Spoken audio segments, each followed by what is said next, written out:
Breaking news. Apple has just pulled off a high-stakes operation to sidestep US tariff hikes. In a race against the clock, the tech giant airlifted hundreds of thousands of iPhones from India and China to the US just days before fresh import duties kicked in. What does this mean for Apple, its customers, and the global trade war? Let's dive in. During the last week of March, Apple airlifted 5 cargo planes filled with iPhones and other products to the US. Reason: a new 10% reciprocal tariff imposed by the Trump administration, which officially came into effect on April 5th.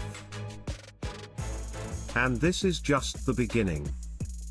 Tariffs on Chinese goods are set to skyrocket to 54%, while Indian exports will face a 27% duty starting April 9th.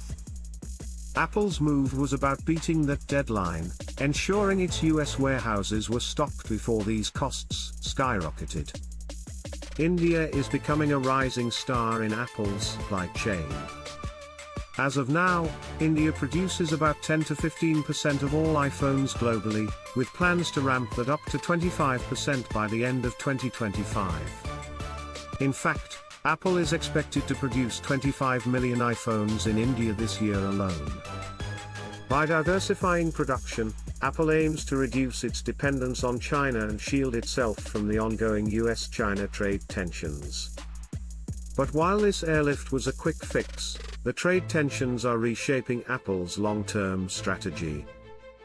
Moving production to the US remains financially unfeasible. It could push iPhone prices up by threefold, to an estimated $3,500 per device. Instead, Apple is lobbying for delays and exemptions while relying on manufacturing hubs like India to bridge the gap.